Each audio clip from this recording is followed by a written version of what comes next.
great lecture by Dr. Nara. I wish I'd had that about 20 or 30 years ago, because it was a lot shorter than all the lectures I had to learn about that. But I'd like to thank Jared and Bonnie for inviting me here to speak. They gave me the topic, so I would like to at least disclose that I'm not really a future predictor or anything like that, but you know, I do know a few things about Yellowstone bison. And I've kind of followed the journey for quite a while. I know a lot about how they recovered from an isolated population of just a couple dozen animals in the interior of the park. And in 130 years, you know, we've got a pretty large dispersed population throughout at least the park area. So I had to include my Groundhog Day poster, because for many years I hung a poster like that in my office, and it did seem like I'd wake up and go to work every day. It was the same old thing. But the reality is there have been some slow and steady progress, you know, over the years. So I got a fair number of things to share with you today. Let's see here. Oh yeah. So the future really is here right now. From my perspective, I think that you're seeing what bison conservation will be like in the foreseeable future, unless we as the citizens of Montana collectively provide our state leadership with a vision for the future that's markedly different. And so it's up to us, you know, to communicate with the state and say what we want to happen. I think Yellowstone's gone as far as they can go to advance the restoration of the population. It's my opinion that the state of Montana is not really engaged in any meaningful way regarding conservation of wild bison. And this, I'm sure, is not the first time you've heard that. I saw it in the movie there. So Montana policy really appears like elk is good and bison's bad, and we've heard that for so long. I'd like to see us come up with a way to change that. When you talk to many of the people in state leadership, they refer to wild bison as park bison, when in reality, they're really a public trust resource, and they're held in trust for all of you. Whenever they go into the state of Montana, that trust responsibility falls to the state. And I think we need to do something different. The state, as far as I can tell, and I'm reading a lot of the history books, has never wanted Yellowstone bison to migrate out of the park and into Montana. And I can reference, I saw in the record, the administrative record that the agencies keep on their website, that a couple years ago in a meeting, the Department of Livestock and Fish, Wildlife and Parks, they were very much lockstep in stating in a public meeting that they preferred a stable or a decreasing population abundance. And I think that their concern is based on, they don't feel like the Department of Livestock has enough resources to go out and manage bison. And they referenced this tolerance zone, and we've been battling the idea of a tolerance zone for quite a long time, and it's possible that it would be better to just drop the whole zone concept. So I think that that's basically a statement of pest management rather than a conservation of native wildlife like we all appreciate. And it's a perspective rooted in their zero tolerance policy, and that zero tolerance policy is decades old.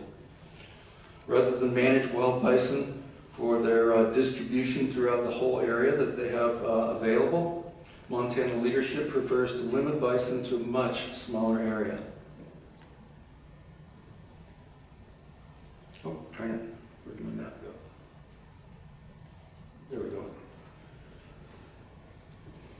So I need to at least explain a few locations here, and a little bit of that has come to light already. I'm going to see if I can use the stress meter here. The town of Gardner is right about here, and this Yellowstone River along in through here was once the border of the area that Montana said they'd be allowed to go if they left the national park.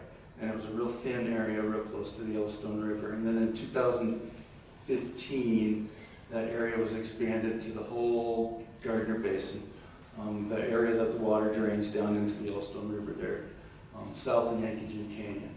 And you saw all that work around beady goats. That little star represents where the hunt area is, and it's kind of where the bison migration collides with management actions by the hunters at the boundary. Stephanie's program talked about the trap, and it's a little bit inside the park, and that, like she said, a strategic location for catching them in the migration. But you can see that it's a real small area compared to the many acres available. On the west side, it's very similar. This little red line right here identifies the area established in the negotiated settlement of 2000 that bison were allowed to roam outside the park. Includes the Horse Butte Peninsula. The star represents kind of the major egress site where the animals migrate out of the park and encounter the chance to spread out. But the reality is, in 2015, the state offered, and I don't have the line exactly right, I think it's supposed to stay on the north side of the lake and go up through here and kind of through the west side of the Cabin Creek Wildlife Management Area.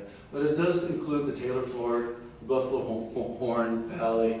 It's a very large area, and you can see that the area that they utilize mostly is minuscule compared to what the state has agreed to allow bison to roam throughout. So talking about wild bison is a very difficult thing for a lot of people to do, for the public, for the managers.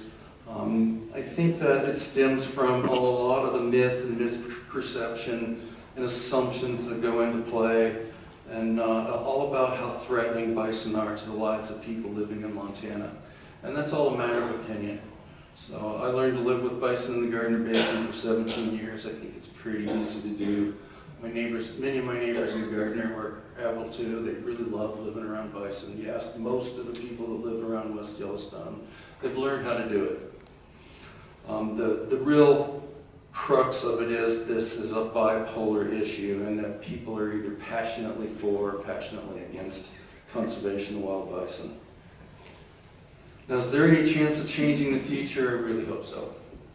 I think that there's an opportunity. It's going to take a while, and it's not going to happen this winter. The solution to change, I think, is up to the citizens of Montana, and we need to band together and stand up and communicate well with the leaders of Montana and especially the Montana Fish, Wildlife, and Parks Department. I think the best actions that have benefited wild bison in the recent past have been that enormous, change in small number of acres to large number of acres.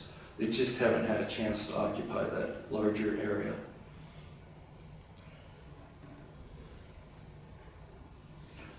Additionally, I think Fish, Wildlife, and Parks plays a key role.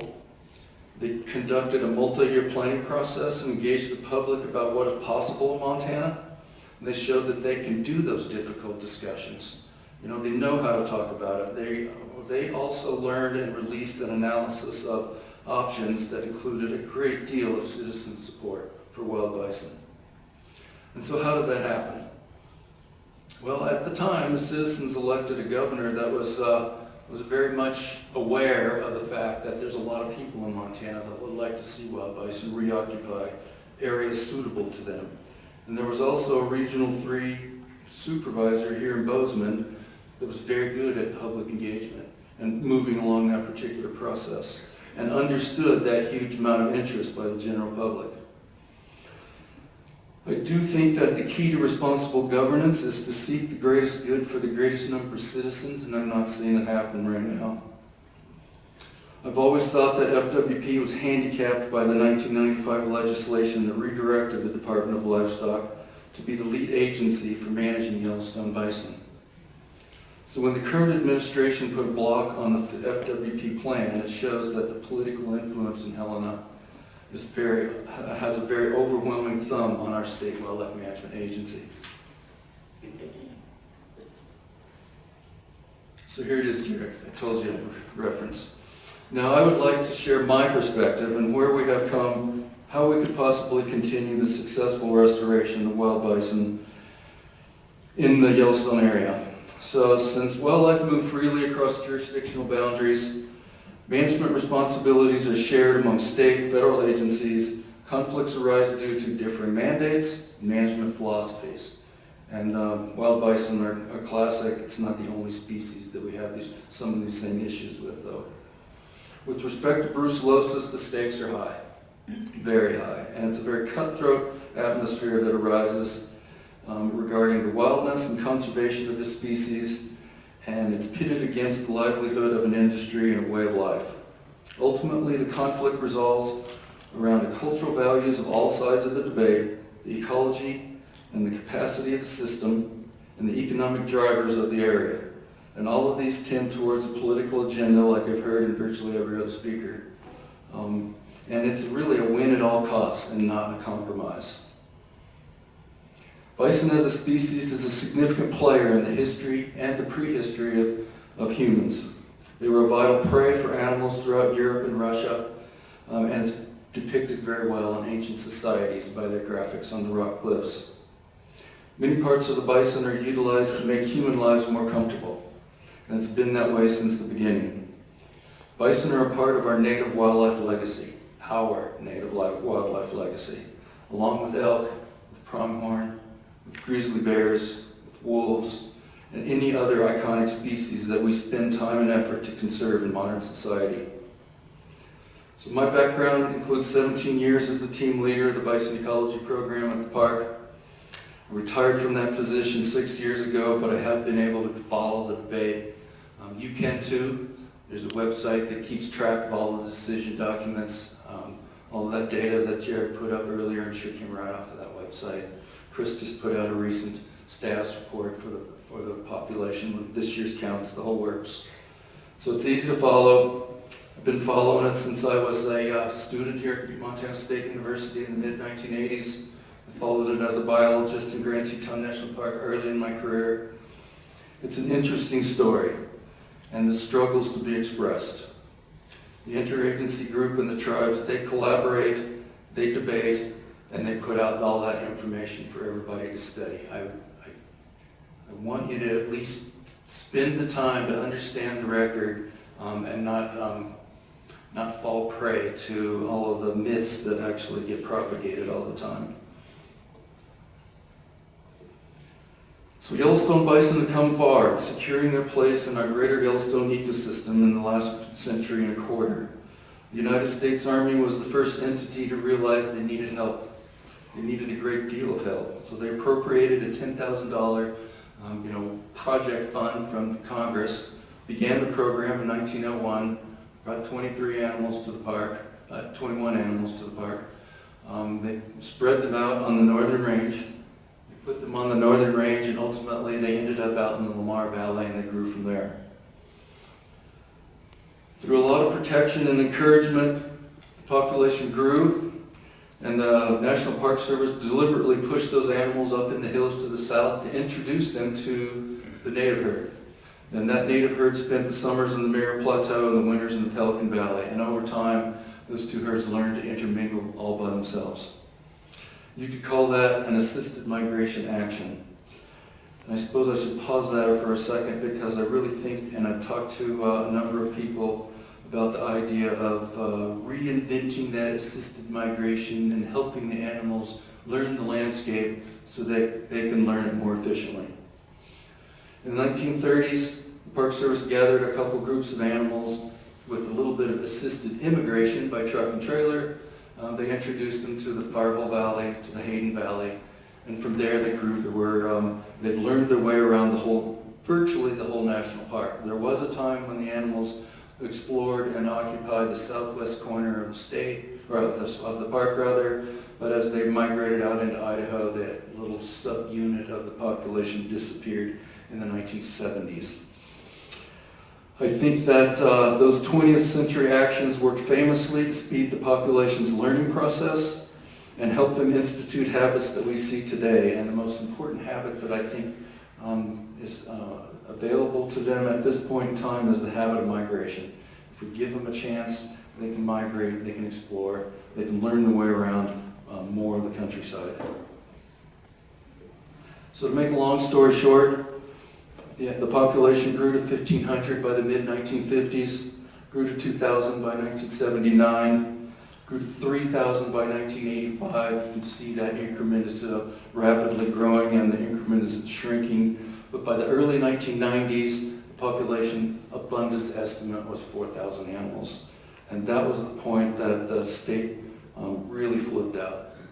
In the last 10 years, the average annual population abundance, 5,200 animals. So there has been a lot of good things that have been happening in order to get the population to grow to that level. Large snowfall winters along the way pushed small numbers of pioneering bulls to explore widely, learn the landscape more carefully, and migrations into the Gardner Basin are documented as early as the 1940s. Migrations to the west boundary started in 1980, 1981, along about that time, and they became much more routine by the end of that particular decade. This is when the state began to get worried, and the National Park Service started hearing more frequently, just keep your damn bison in the park. At the time, USDA was still really in the thick of their brucellosis eradication program. They'd spent many years reducing brucellosis abundance in livestock herds. They had reached the point where many states across the country were brucellosis free, and we were starting to finally focus on, or they were starting to focus on the fact that this Yellowstone area, the greater Yellowstone area, still had brucellosis in the wildlife population, and it was going to be a problem to turn the country to brucellosis-free status. But I think along the way, a lot of people have forgotten in this argument that it was the cattle that brought brucellosis to the area. When the pioneers came to explore the area, they brought their livestock with them, and there were along the way some animals that carried the little bacteria that created the brucellosis infection. While conflicts between Montana and the National Park Service date back 100 years, I do believe that it was that rapidly growing abundance and the time in which they reached 4,000 animals that generated sort of a higher level of conflict between the Park Service and the state of Montana. In 1995, Montana governor filed litigation against two federal agencies, arguing that the USDA was threatening to take away the state's precious brucellosis-free status if a single Yellowstone bison, that's the way it's written in the complaint, the legal argument, a single Yellowstone wild bison migrates into the state of Montana. So I scratched my head a lot on this. I think the challenge here is to figure out who was angry at who, as to why that litigation came forth. And my interpretation is that USDA was angry at the Park Service. The Park Service in 1966 had put out a change in policy. They did a review of brucellosis eradication that they'd been working on for 30 years.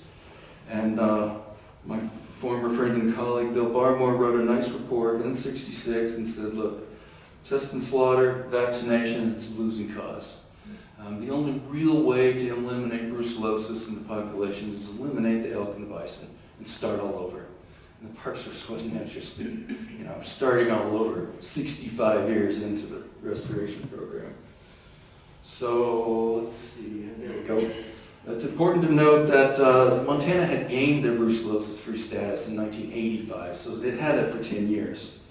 But the sporadic migrations of bison into the state in the 1980s, and the really large push that happened in 1989 after the big fires, created a huge conflict. Hunters harvested 900 animals that year, and Montana got a black eye from killing all those animals. They went into the press. They couldn't handle it. They couldn't handle it, and they didn't want the bison to go any farther. So Montana's in that litigation. They sought really a zero-risk solution for their brucellosis dilemma, with the assumption that if the world could rid bison of Yellowstone from brucellosis, their hypothesis was it would simply fade away in the elk. It would just go away. That there wasn't enough of an R0, really. I mean, now that you know all about that, I can use that. But R0 was low enough that it would just disappear, and that was a false assumption. And that was really the root of many arguments for the Park Service against the state for at least 3 decades. The NPS appealed to the judge that was mediating the interagency planning process at the time, and pleaded that the state strategy was completely unreasonable. And so the state moved off of their zero tolerance strategy and were willing to accept a minuscule tolerance strategy, which didn't really change much. And if you remember at the time, I don't know how many of you all were here, in 1995 we were reintroducing wolves into the state of Montana and Yellowstone, and many in the leadership in the state really didn't like that restoration effort. So we all know that angst and anxiety breeds controversy, and finding common interest to develop some sort of compromise has been, always has been, and continues to be a big challenge.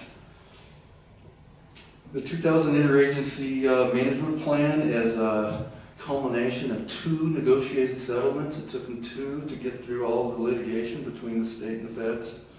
Yellowstone bison, let's see, and actually really it continues today. Management today is a continuous meeting after meeting of negotiation between the state and the park on how to implement a conservation program and let them roam farther on the landscape. And I really do think that society as a whole has forgotten how to live with bison. I mean, that's a key feature, of the big debate, and we need to kind of push that agenda forward as well. But there's a significant portion of Yellowstone, or of Montana citizens, that also argue that that continuous negotiation is necessary to prevent transmission of brucellosis from wildlife back to cattle. And I got to repeat that the issue is that, and you have to acknowledge that cattle are the original source of brucella in the system. It was brought here when the early pioneers brought their livestock to the system.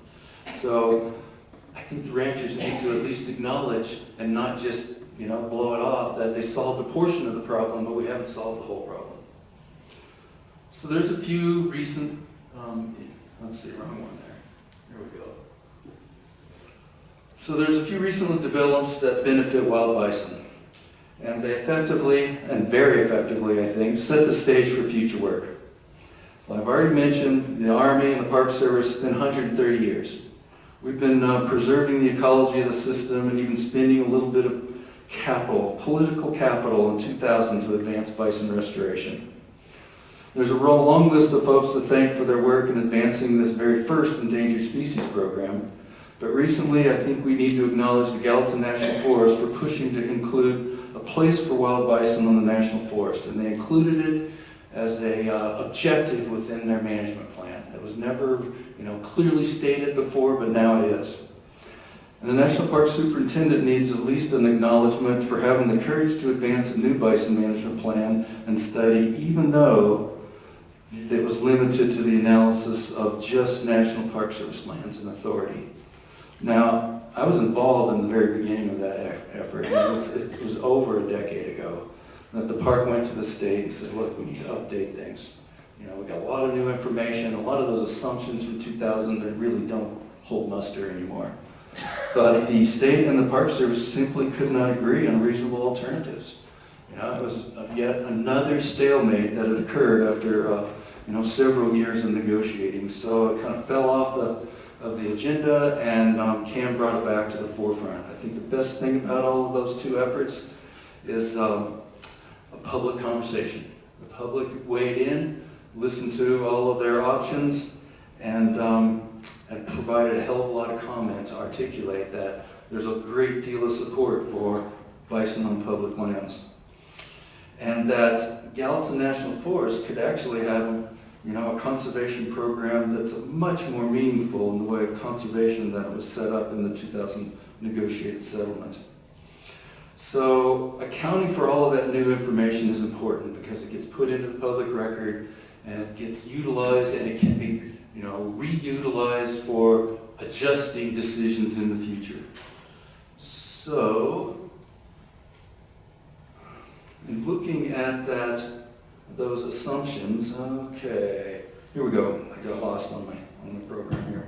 The NPS spent a lot of political capital in 2000 to say, look, state of Montana, if you'll learn how to manage wild bison when they leave the national park, the Park Service will more aggressively call or kill and and try and minimize the number of animals that the state had to learn how to manage. And the park was willing to say, look, we'll help you along the way and go out and show you that it's not as hard as you think. But we're only going to do it when there's more than 3,000 animals. If you remember, or if you know anything at all about that negotiated settlement, the park committed to only do that when there was a $3,000 or 3,000 animals or more, and the park committed to studying the capacity of the system. That was a huge debate. That the state had argued that the park could only handle 500 bison, and the park said, no, it's more than that. And so the park committed to study the things like reproductive rates, forage production, migration patterns, all of those kinds of things that we now disclosed in that most recent document last year. And then Montana and the USDA agreed that they would not take away the state's brucellosis class 3 status if the park would recommit to consider eradicating brucellosis. And I never liked it, but it was a high-level political negotiation, and the park went back and said, all right, we'll look at it one more time. We'll look at the new information. And on top of all of that, the park had to commit to only seeing animals migrate into those tiny little zones that I described on the map earlier in the program. Well, that negotiated settlement was intended to be simply the beginning of an adaptive management learning model that would allow the state to learn in small increments and then let bison begin to use the landscape at greater and greater numbers down the road as the state became more comfortable at learning how to manage. Well, that didn't happen. So I want to share just a little bit about some of that new information that was put forward, because I think it's important for everybody to understand. The EIS described 34 changed circumstances and 38 topics of information that we either disputed in 2000 or we had no information and we had to throw out assumptions. So some of those examples include 9 peer-reviewed publications on top of the National Academy of Sciences review that said elk are the primary risk of brucellosis transmission to wild bison, or to cattle, excuse me. And that wild bison are really minuscule in comparison as far as risk to cattle. Brucellosis is maintained in elk even in the absence of commingling with bison. So for many years, Montana spin doctors have pushed the belief that Yellowstone bison were the source, the primary source of reinfection by brucellosis to the livestock. And you know what I have to say about that, the cattle, or the big reintroduction. So on top of all of that, seropositive females are really, in fact, after they go through the infection, they're resistant to the disease. So it's not as bad. It's not as bad as it was declared back in the early days in that negotiated settlement, or even in the lawsuit. Also, there's 2 separate studies that were funded by APHIS that determined male bison are not a transmission vector. We argued that. Everybody's argued that for ages. Well, there's been studies to document that quarantine is feasible and that seronegative bison are not necessarily, a threat and don't need to be slaughtered at all. We also know that the current state of technology is incapable of producing vaccines, vaccine delivery systems that will vaccinate wild bison against brucellosis. So the Park Service told everybody again a second time in 2014, it's not worth doing it. It's a waste of time. It's a waste of money.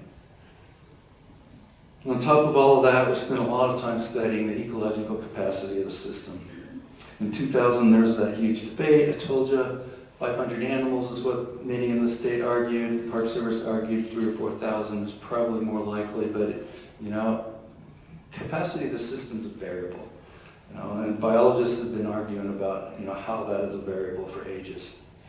My successors are continuing to study forage production, capacity of the system in the grasslands, and we found that the grasslands can produce far greater numbers of bison because of the amount of available forage than was thought in 2000. I've heard someone throw out 10,000. That's probably realistic for a summer-only kind of estimate.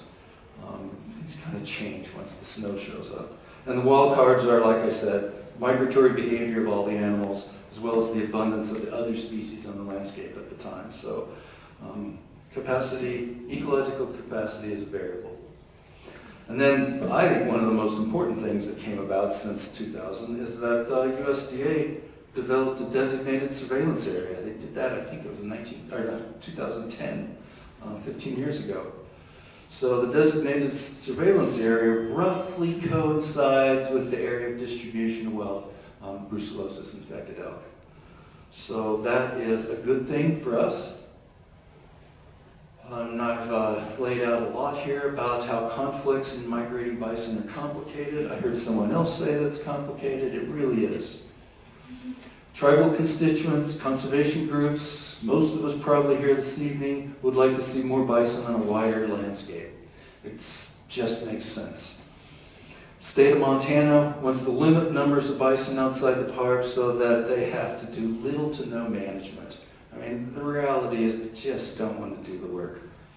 Livestock groups want no bison outside the park. In fact, a bunch of the livestock groups want less bison in the park. So that debate's going to rage on forever. So now's kind of where I'd like to put some of my recommendations forth, kind of the meat of the program that Jared asked me to talk about. I used to say, my whole career, I told this to my staff, my bosses, everybody. Anything is possible to those who don't have to do any of the real work.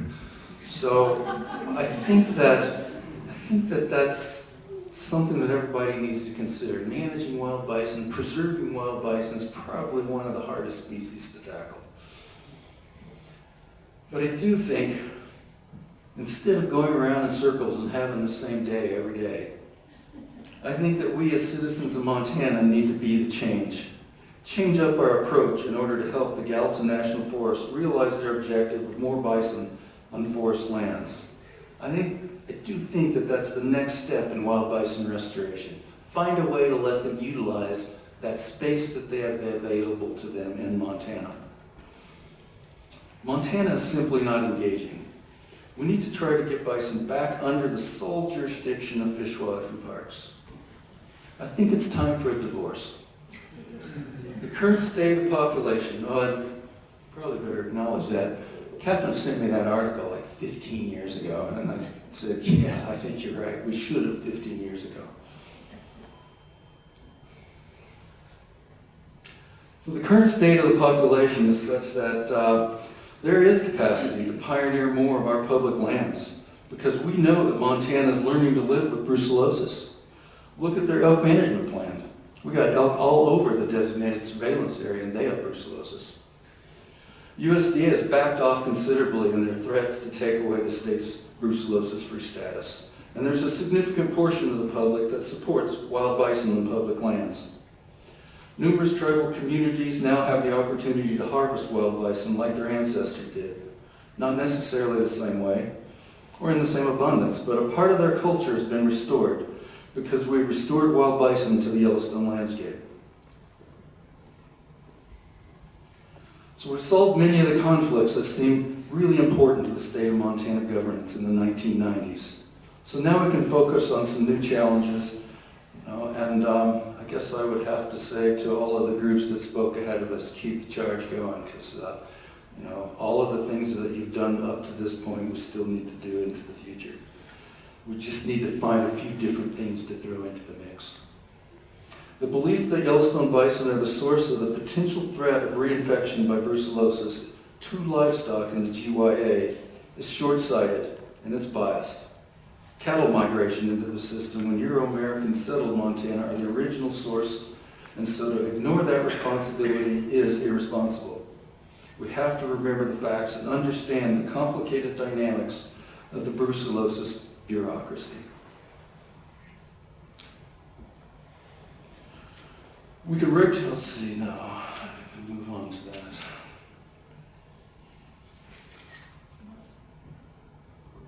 Oh,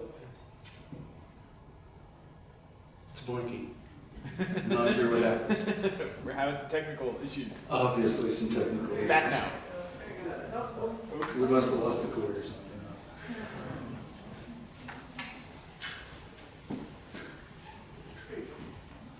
Oh, great. Great.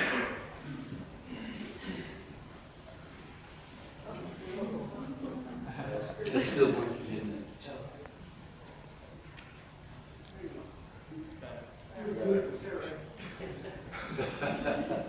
All right. So where was I here?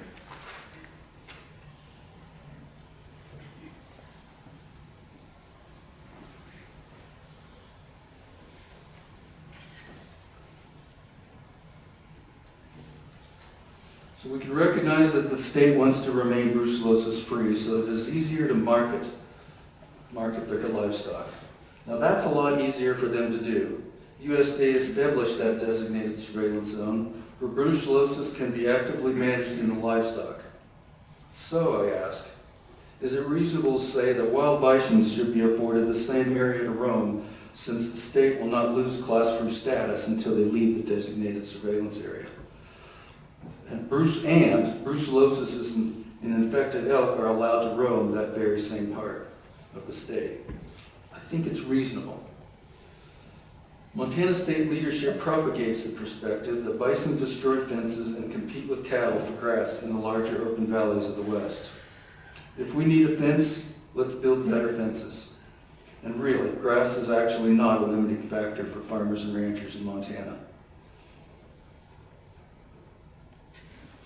Let's develop a citizen initiative to help Montana be responsible with our wildlife legacy.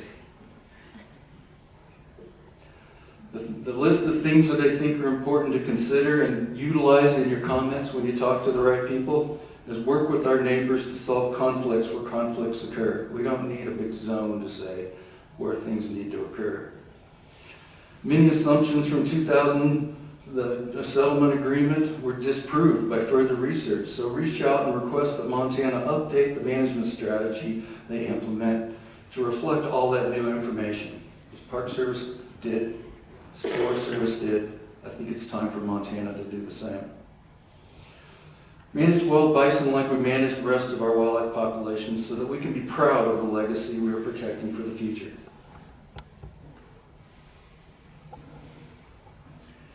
Engage, communicate with Montana Fish, Wildlife, and Parks. Tell them to seize back wildlife management lead for bison conservation.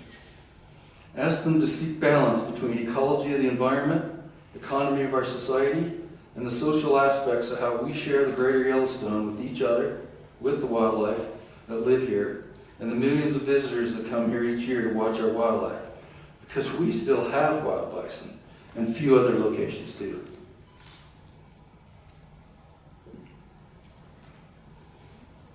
Be sure to vote for the kind of leaders that will further bison conservation and help us find ways to coexist with wild bison on public lands. Choose ethical and responsible businesses and brands that protect wild bison and solve conflicts that they face today. There's a couple of other groups that I think are valuable to communicate with. Fish, Wildlife, and Parks has what they call citizens advisory groups. They have them in each region. Reach out and talk to your representative on the Citizens Advisory Group. I think they're spread out throughout the region, so there should be one person that lives nearby where you live. Reach out to the Wildlife Commission. That commission is appointed by the governor, but they need to hear. They need to hear that there's a lot of people in Montana that would like to see wild bison on public land. So our time here on Earth is short. Technically, we're temporary residents. In order to show respect for the natural world and the life forms that have evolved here, we must change the way we do business to support the sustainability of human life. Conservation of wildlife is a legacy type action, and we must all find a way to contribute. I think that's all I have to share tonight, and I made it through with one glitch.